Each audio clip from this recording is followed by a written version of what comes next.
Thank you very much.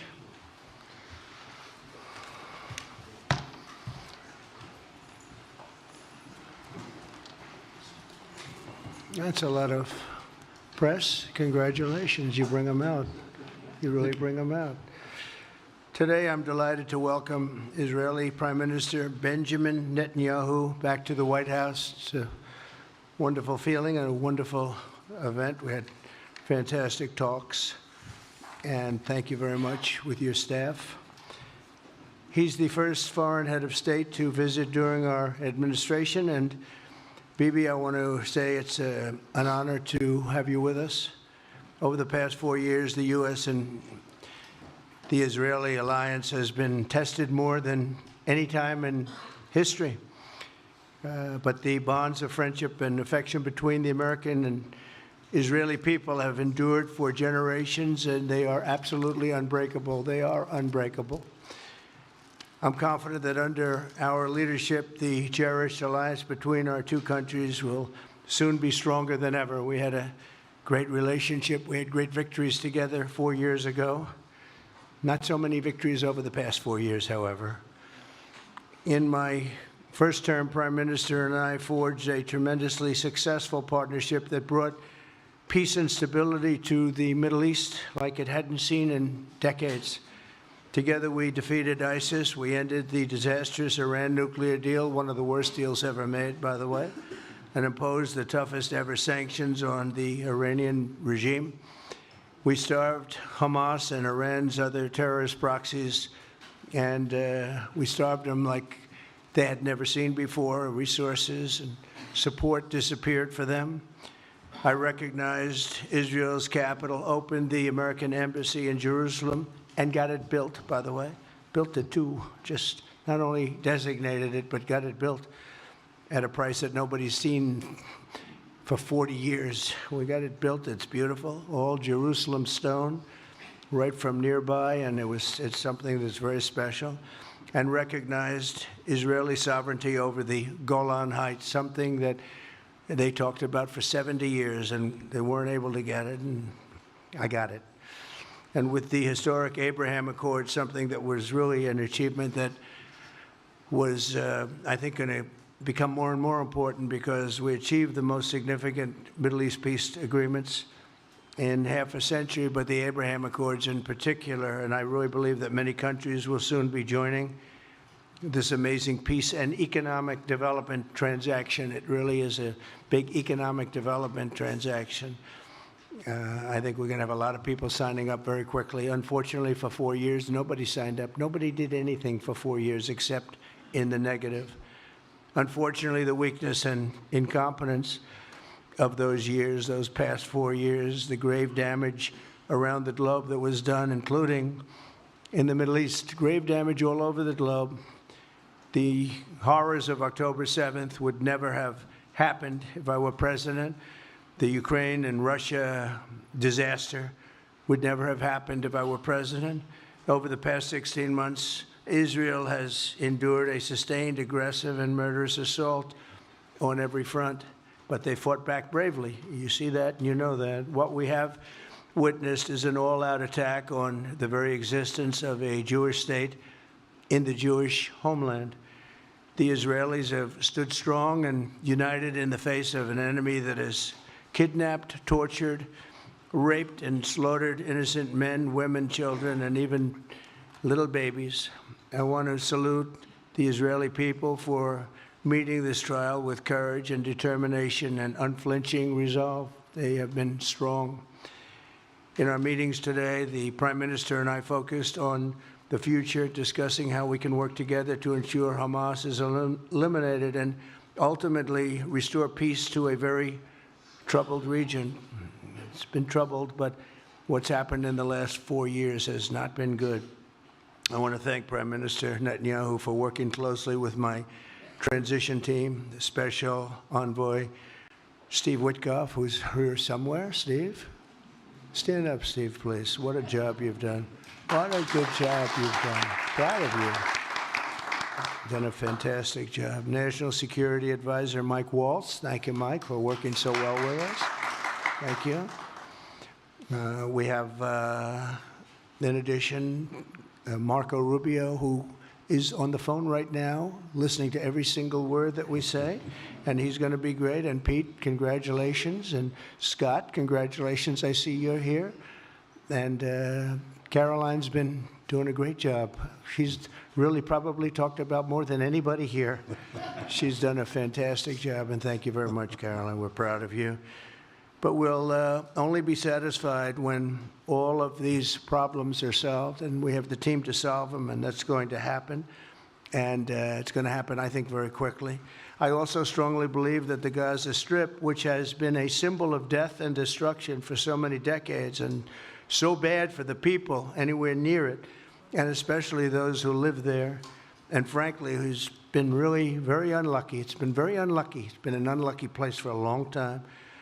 Being in its presence just has not been good, and it should not go through a process of rebuilding and occupation by the same people that have really stood there and fought for it and lived there and died there and lived a miserable existence there.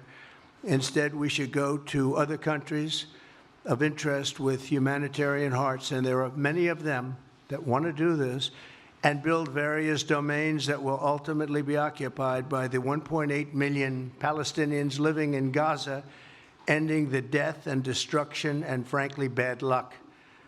This can be paid for by neighboring countries of great wealth.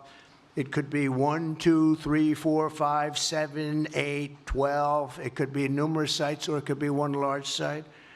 But the people will be able to live in comfort and peace, and we'll make sure something really spectacular is done. They're going to have peace. They're not going to be shot at and killed and destroyed like this civilization of wonderful people has had to endure. The only reason the Palestinians want to go back to Gaza is they have no alternative. It's right now a demolition site. This is just a demolition site. Virtually every building is down. They're living under fallen concrete that's very dangerous and very precarious. They instead can occupy all of a beautiful area with homes and safety, and they can live out their lives in peace and harmony instead of having to go back and do it again. The U.S. will take over the Gaza Strip, and we will do a job with it, too. We'll own it and be responsible for dismantling all of the dangerous unexploded bombs and other weapons on the site, level the site and get rid of the destroyed buildings, level it out, create an economic development that will supply unlimited numbers of jobs and housing for the people of the area. Do a real job, do something different. Just can't go back. If you go back, it's going to end up the same way it has for 100 years. I'm hopeful that this ceasefire could be the beginning of a larger and more enduring peace that will end the bloodshed and killing once and for all. With the same goal in mind, my administration has been moving quickly to restore trust in the alliance and rebuild American strength throughout the region. And we've really done that. We're a respected nation again. A lot's happened in the last couple of weeks. We are actually a very respected nation again. I ended the last administration's de facto arms embargo on over $1 billion in military assistance for Israel. And I'm also pleased to announce that this afternoon, the United States withdrew from the anti-Semitic UN Human Rights Council and ended all of the support for the UN Relief and Works Agency, which funneled money to Hamas and which was very disloyal to humanity. Today, I also took action to restore a maximum pressure policy on the Iranian regime, and we will once again enforce the most aggressive possible sanctions, drive Iranian oil exports to zero, and diminish the regime's capacity to fund terror throughout the region and throughout the world. We had no threat when I left office. Iran was not able to sell oil. Nobody was buying oil because I said, don't buy it. If you buy it, you're not doing any business with the United States. And Hamas was not being funded. Hezbollah was not being funded. Nobody was being funded. There would never have been an October 7th. 2 weeks ago, I once again designated the Houthis as a terrorist organization. They're trying to destroy world shipping lanes, and that's not going to happen. And over the weekend, I ordered airstrikes against senior ISIS leaders hiding in the caves of Somalia and took them out. Here in America, we've begun the process of deporting foreign terrorists, jihadists, and Hamas sympathizers from our soil, just as we have people that are extremely evil, and we're sending them out of our country. They came from jails. They came from mental institutions and insane asylums, and they were dumped into our country. They're gang members. We're getting them out at numbers that nobody can actually believe. And every single country is taking those people back. They said they would never take them back, and they're all taking them back, and they're taking them back very gladly. And I recently signed an executive order combating the vile wave of anti-Semitism that we've seen in the aftermath of the October 7th attacks. Together, America and Israel will renew the optimism that shined so brightly just 4 years ago. It was really a bright, beautiful light. We will restore calm and stability to the region and expand prosperity, opportunity, and hope to our nations and for all people in the Middle East, including the Arab and Muslim nations. Very important. We want the Arab and Muslim nations to have peace and have tranquility and have great lives. I'd like to now invite Prime Minister Netanyahu to say a few words, and we'll take some questions afterwards. Thank you very much. Thank you, Mr. President. I'm honored that you invited me to be the first foreign leader to visit the White House in your second term. This is a testament to your friendship and support for the Jewish state and the Jewish people. I've said this before, I'll say it again. You are the greatest friend Israel has ever had in the White House.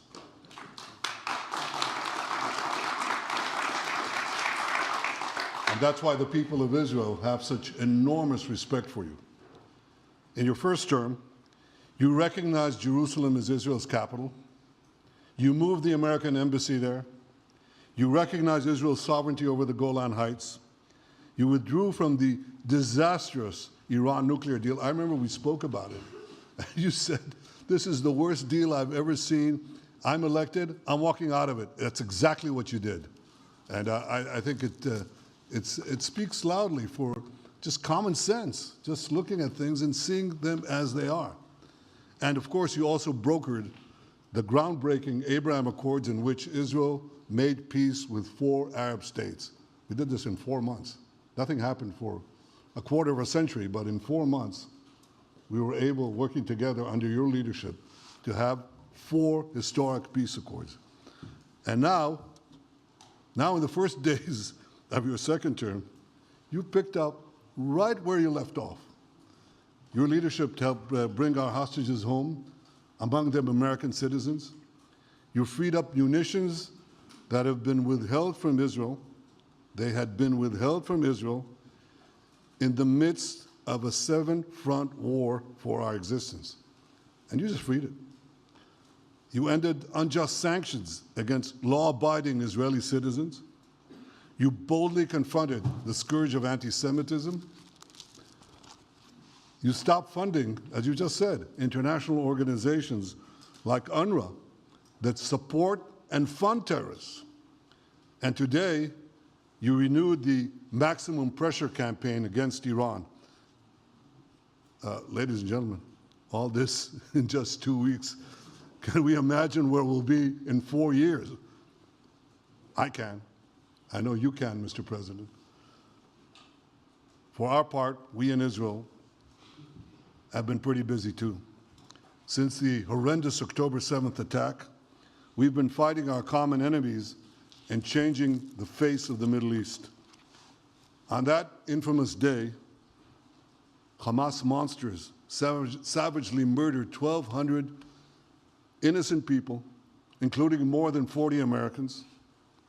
They beheaded men, they raped women, they burnt babies alive, and they took 251 people hostage to the dungeons of Gaza. And after this worst attack on Jews since the Holocaust, Iran and its henchmen in the Middle East were absolutely ecstatic. Haniya praised the massacre. Sinwar said that Israel was finished. Nasrallah boasted that Israel was, here's what he said, as feeble as a spider's web. Well, Mr. President, Haniya is gone. Sinwar is gone. Nasrallah is gone. We've devastated Hamas. We decimated Hezbollah. We destroyed Assad's remaining armaments. And we crippled Iran's air defenses. And in doing this, we've defeated some of America's worst enemies. We took out terrorists who were wanted for decades for shedding rivers of American blood, including the blood of 241 Marines murdered in Beirut. We accomplished all this with the indomitable spirit of our people and the boundless courage of our soldiers. The Bible says that the people of Israel shall rise like lions, and boy did we rise. Today, the roar of the Lion of Judah is heard loudly throughout the Middle East. Israel has never been stronger, and the Iran terror axis has never been weaker. But as we discussed, Mr. President, to secure our future and bring peace to our region, we have to finish the job.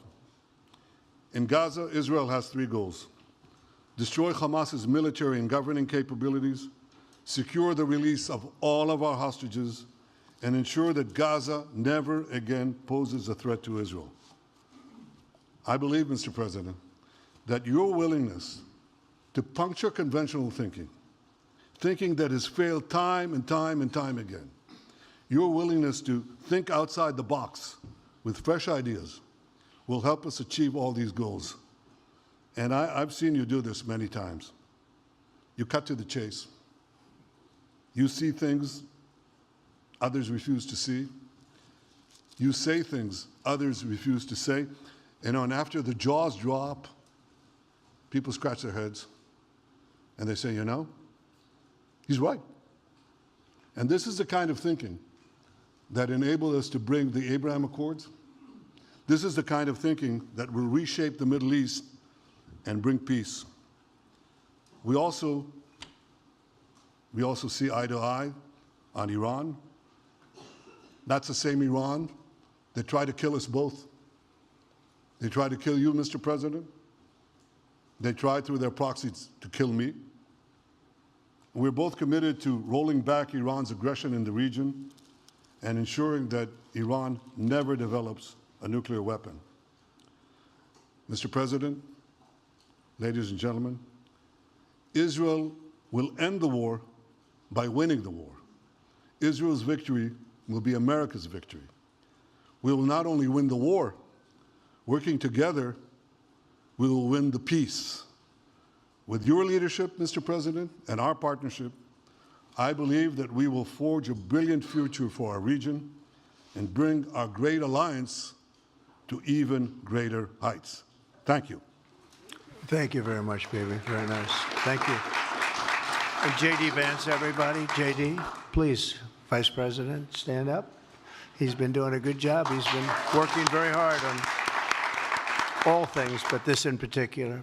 We'll take some questions, please. Yes, ma'am. Go ahead, please. Go ahead. Yeah, go ahead. Mr. President, can a normalization deal with Saudi Arabia be achieved without the acknowledgement of a Palestinian state? That question for you too, Mr. Prime Minister. And Mr. President, given what you've said about Gaza, did the U.S. send troops to help secure the security vacuum? So Saudi Arabia is going to be very helpful, and they have been very helpful. They want peace in the Middle East. It's very simple. We know their leader and their leaders very well. They're wonderful people, and they want peace in the Middle East. As far as Gaza is concerned, we'll do what is necessary. If it's necessary, we'll do that. We're going to take over that piece, and we're going to develop it, create thousands and thousands of jobs, and it'll be something that the entire Middle East can be very proud of.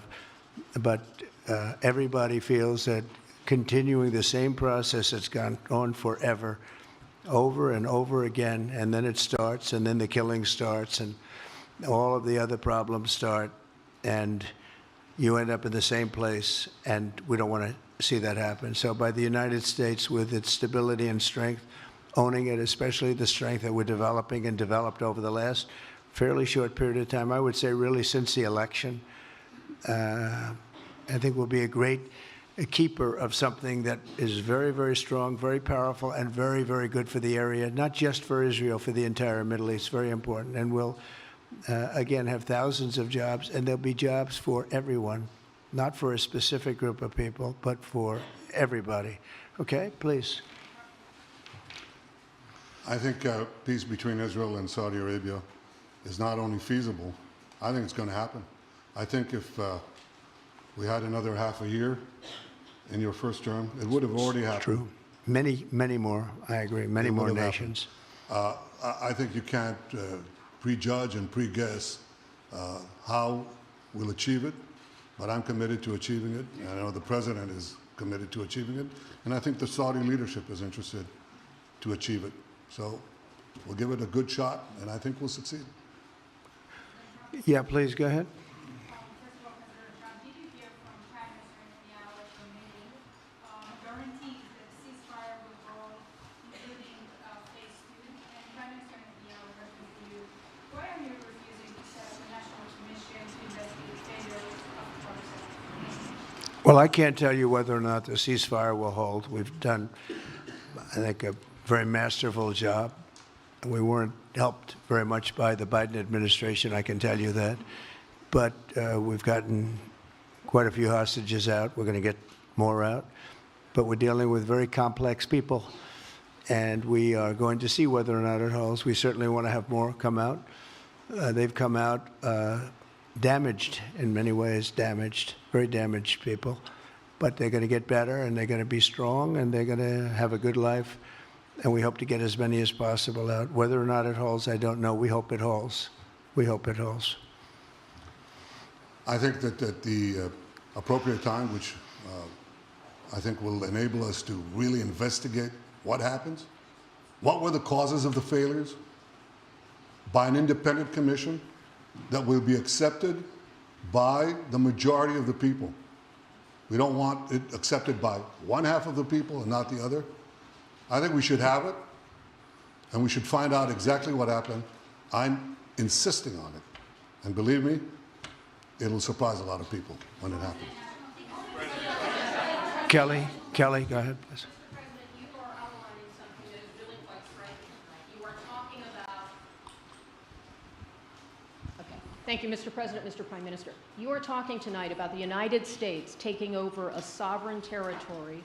What authority would allow you to do that? Are you talking about a permanent occupation there, redevelopment? And Mr. Prime Minister, do you see this idea as a way to expand the boundaries of Israel and to have a longer peace, even though the Israeli people know how important that land is to you and your citizens, just as the space is inherited by the Palestinians as well?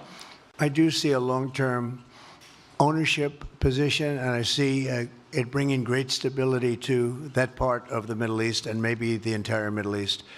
And everybody I've spoken to, this was not a decision made lightly. Everybody I've spoken to loves the idea of the United States owning that piece of land, developing and creating thousands of jobs with something that will be magnificent in a really magnificent area that nobody would know. Nobody can look because all they see is death and destruction and rubble and demolished buildings falling all over. It's just a terrible sight. I've studied it. I've studied this very closely over a lot of months, and I've seen it from every different angle. And it's a very, very dangerous place to be, and it's only going to get worse. And I think this is an idea that's gotten tremendous, and I'm talking about from the highest level of leadership, gotten tremendous praise. And if the United States can help to bring stability and peace in the Middle East, we'll do that. Bibi? I mentioned again tonight our 3 goals. And the third goal is to make sure that Gaza never poses a threat to Israel again. President Trump is taking it to a much higher level. He sees a different future for that piece of land that has been the focus of so much terrorism so many attacks against us, so many trials and so many tribulations. He has a different idea. And I think it's worth paying attention to this. We're talking about it. He's exploring it with his people, with his staff. I think it's something that could change history. And it's worthwhile really pursuing this avenue. Yeah, please, go ahead. Go ahead. Right. President, a question for you. Can you hear me? Yeah. So before rebuilding Gaza again, obviously we take all the hostages, and one of them is Netanyahu-Trump, an American soldier who is alive. How will you be sure that you will take out all the hostages and then rebuild? We're working very hard to get all the hostages. The word is all, and we are working very hard. So far, it's been moving along fairly rapidly, pretty much on schedule. I'd love to have them all out at one time, but we're taking them out, and tomorrow more are being released, and over the days more, and then we'll go into a phase 2. But we'd like to get all of the hostages, and if we don't, it will just make us somewhat more violent. I will tell you that, because they would have broken their word. Mr. Witkoff and his entire group have been working 24 hours around the clock, and they want them out, and promises have been made to them, and we'll see whether or not those promises will be kept. But we want all the hostages, that's right. How much time do you think it will take? A month? Do you support, Mr. President, do you support Israeli sovereignty in Judea and Samaria, areas which many believe is the biblical homeland of the Jewish people? Well, we're discussing that with many of your representatives. You're represented very well, and people do like the idea, but we haven't taken a position on it yet. But we will be we'll be making an announcement probably on that very specific topic over the next 4 weeks. Go ahead, please. Please. Thank you so much, Mr. President. So you just said that you think all the Palestinians should be relocated to other countries. Does that mean that you do not support a two-state solution? It doesn't mean anything about a two-state or one state or any other state. It means that we want to have, we want to give people a chance at life. They have never had a chance at life because the Gaza Strip has been a hellhole for people living there. It's been horrible. Hamas has made it so bad, so dangerous, so unfair to people. And by doing what I'm recommending that we do, it's a very strong recommendation, but it is a strong recommendation. By doing that, we think we're going to bring perhaps great peace to long beyond this area. And I have to stress, this is not for Israel. This is for everybody in the Middle East, Arabs, Muslims. This is for everybody. This would be where they can partake in terms of jobs and living and all of the other benefits. And I think it's very important. It just doesn't work the other way. You know, you can't keep trying. They just has been going along for so many decades, you can't even count. You just can't keep doing. You have to learn from history. You can't keep doing the same mistake over and over again. Gaza is a hellhole right now. It was before the bombing started, frankly. And we're going to give people a chance to live in a beautiful community that's safe and secure. And I think you're going to see a tremendous outflowing of support. I can tell you, I spoke to other leaders of countries in the Middle East, and they love the idea. They say it would really bring stability, and what we need is stability. Yes, sir, please. Go ahead. Thank you. Are you still committed to imposing sanctions on the ICC, despite the move being stalled in the Senate? And please, a question for the Prime Minister as well. The President has been very clear about his desire to achieve a deal with Saudi Arabia. How do you settle this if Israel is required to renew the war against Hamas in the future? Go ahead, Bibi. I think everybody understands that just as the President fought and defeated Al-Qaeda and ISIS, that we can't leave Hamas there because Hamas will continue the battle to destroy Israel. They'll do, you know, when in this temporary ceasefire, one of their leaders comes out, you know what he says? We're going to do October 7th again, except we'll do it bigger.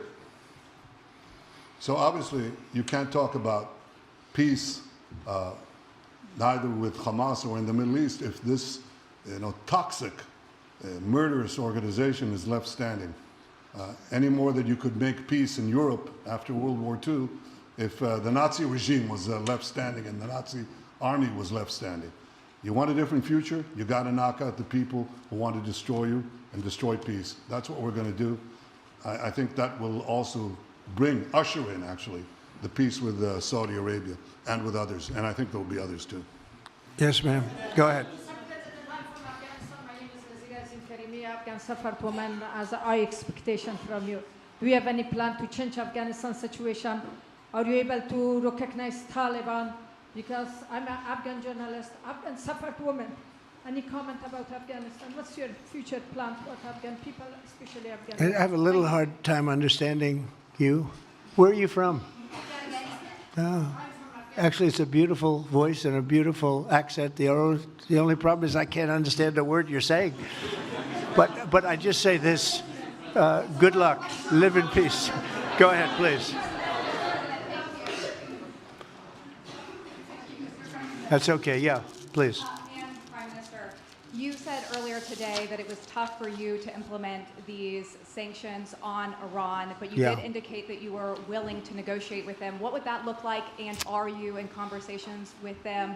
And the same for the Prime Minister, sir. I hated doing it.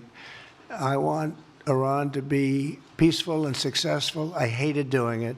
I did it once before, and we brought them down to a level where they were unable to give any money. They had to survive themselves, and they had no money. They were essentially broke, and they had no money for, as I said, Hezbollah. They had no money for Hamas. They had no money for any form of terror. The 28, if you call it, the 28 sites of terror, they had no money for any of it. They had to do their own and focus on their own well-being. And I hated to do it then, and I hate to do it just as much now. And I say this, and I say this to Iran, who's listening very intently. I would love to be able to make a great deal, a deal where you can get on with your lives and you'll do wonderfully. You'll do wonderfully. Incredible people, industrious, beautiful, just an unbelievable group of people in Iran. And I know them well, have many friends from Iran and many friends that are Americans from Iran, and they're very proud of Iran. But I hated to do it, just so you understand. And I hope we're going to be able to do something so that it doesn't end up in a very catastrophic situation. I don't want to see that happen. I really want to see peace, and I hope that we're able to do that. They cannot have a nuclear weapon. It's very simple. I'm not putting restrictions.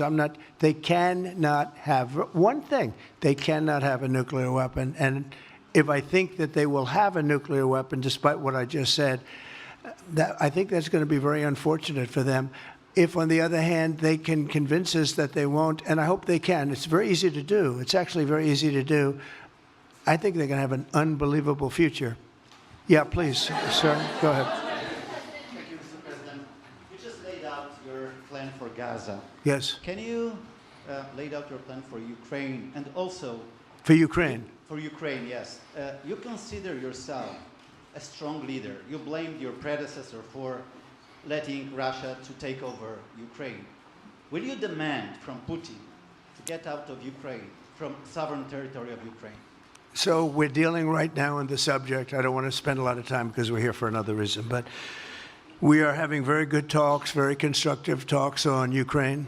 And we are talking to the Russians. We're talking to the Ukrainian leadership.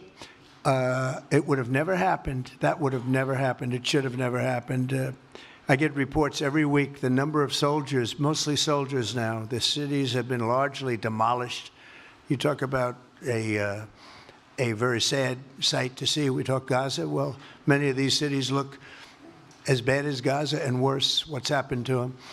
And I want to see that end. And I want to see it end for one simple reason, the life of young people being absolutely obliterated on both sides. You probably have 700,000 Ukrainian soldiers dead, 800,000, maybe more Russian soldiers dead.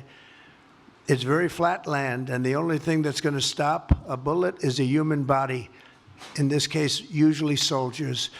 and the numbers are staggering. When you hear the real numbers in Ukraine, what the numbers are, and this doesn't include the cities that have been demolished and all of the people that were killed. So I want to see it stopped. We're having very good talks, and I think we're going to get it. I think something will be hopefully dramatically. It will rise above everything. You can't let this continue. You can't. This is an absolute slaughter that's taking place on the beautiful farmlands of Ukraine, and we have to stop it. We can't let this continue. It is a human tragedy, and we're going to try very hard to stop it. Yeah, please go ahead, sir. Go ahead. Mr. President, what's your view about Palestinian leader Abbas' role in all the regional changes you want to do? And a question for the Prime Minister, what's your view on President Trump wanting to reach a deal with Iran and not a much more active military stance towards them? Go ahead, baby. Go ahead. I think the president just said something that I think is the pivot of everything that we're talking about. He said Iran cannot have a nuclear weapon. And we fully agree with that. If this goal can be achieved by a maximum pressure campaign, so be it. But I think the most important thing is to focus on the goal, which the president just did, and I fully agree with him. Well, I said it, and he said it very well. It's a campaign of pressure to see if we can get something done. He doesn't want to do what some people think will automatically happen because they're very difficult people to deal with, as you know. But if we could solve this problem without warfare, without all of the things that you've been witnessing over the last number of years, it would be, I think it would be a tremendous thing. Go ahead, please. Do you have any plans to visit Israel soon? To visit where? Israel and Gaza. Oh, well, I love Israel. I will visit there, and I'll visit Gaza, and I'll visit Saudi Arabia, and I'll visit other places all over the Middle East. The Middle East is an incredible place, so vibrant, so it's just one of the really beautiful places and with great people. And I think a lot of bad leadership has taken place in the Middle East that's allowed this to happen. It's just terrible. And that includes on the American side, by the way. We should have never gone in there a long time ago, spent trillions of dollars and created so much death. So that includes Americans. But yeah, I'll be visiting a lot of different places in the Middle East. I've been invited everywhere, but I will be visiting some, yeah. Okay. Let's go. Caitlin, go ahead, Caitlin. Caitlin, go ahead. On what you were saying there. Say it. Go ahead, please. Just to follow up on what you were saying about the Gazans leaving Gaza, going to other countries. One, where exactly are you suggesting that they should go? And two, are you saying they should return after it's rebuilt? And if not, who do you envision living there? I envision the world, people living there, the world's people. I think you'll make that into an international, unbelievable place. I think the potential in the Gaza Strip is unbelievable. And I think the entire world, representatives from all over the world will be there, and they'll live there. Palestinians also. Palestinians will live there. Many people will live there. But they've tried the other, and they've tried it for decades and decades and decades. It's not going to work. It didn't work. It will never work. And you have to learn from history. History has, you just can't let it keep repeating itself. We have an opportunity to do something that could be phenomenal. And I don't want to be cute. I don't want to be a wise guy, but the Riviera of the Middle East, this could be something that could be so bad. This could be so magnificent. But more importantly than that is the people that have been absolutely destroyed that live there now can live in peace in a much better situation because they're living in hell. And those people will now be able to live in peace. We'll make sure that it's done world class. It'll be wonderful for the people. Palestinians mostly we're talking about. And I have a feeling that despite them saying no, I have a feeling that the king in Jordan and that the general president, but that the general in Egypt will open their hearts and will give us the kind of land that we need to get this done. And people can live in harmony and in peace. Thank you all very much. Thank you. Thank you very much. Thank you.